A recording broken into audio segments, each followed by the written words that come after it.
Pension अदा करो। हमारे तनख्वाह पेंशन अदा करो। मजदूर इत्तेहाद, मजदूर इत्तेहाद। नायब ऑफिसर को निकालो। 6 महीने की तनख्वाह बंद करके बैठे उनको निकालो।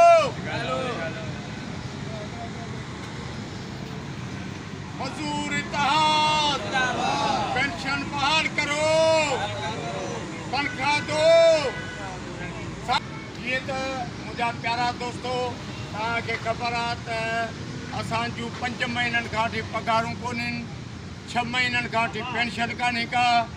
जीअं त असां मज़दूर पाण में गॾिजी सरजी ही असां सिंध गवर्नमेंट खे अपील था कयूं त महिरबानी करे असांजूं पघारूं हिननि खे चवनि त बहाल कनि ऐं ऑफिसर पंहिंजूं ड्यूटियूं अदा कनि ऐं पंहिंजे सीटुनि ते वेहनि।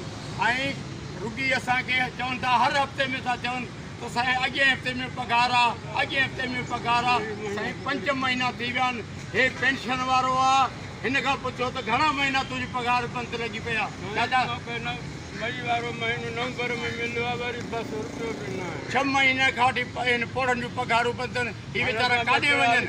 ज़ालिम ऑफिसर वेठा आहिनि, कुर्सियुनि ते चढ़ियो वेठा आहिनि ऐं ही कंहिं बि माण्हू जी कोन था कनि।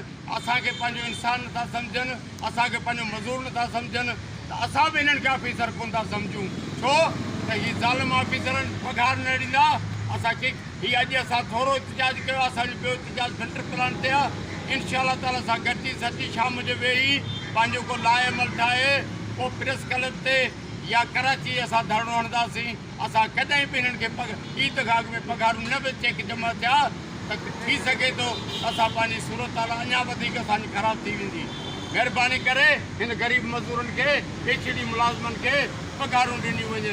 बाक़ी रही CPA जी ॻाल्हि, CPA त आहे ई हुननि जी।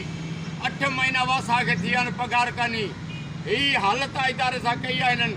महिरबानी करे आउं पंहिंजो अपील थो कयां हर माण्हू खे, कमिश्नर हैदराबाद खे, DC खे, त महिरबानी करे हिन HDR जो थोरो दिमाग़ सवलो कयो। हिननि जो दिमाग़ सवलो कोन्हे, पघारूं ॾियण जे लाइ तयारु कोन्हनि, हिते पेंशन ॾियण जे लाइ तयारु कोन्हनि। असां ग़रीब वञूं काॾे माण्हू वटि, असां कंहिंजे दर ते वञूं? ही महिरबानी करे आउं पंहिंजो मीडिया खे, दोस्तनि खे अपील थो कयां त महिरबानी करे असांजो हिन अॼु शाम जो जेको लाइअमल थींदो उहो तमामु ख़तरनाक हूंदो। तव्हांजी महिरबानी, अलाह करे ख़ुशि हुजो, आबाद हुजो।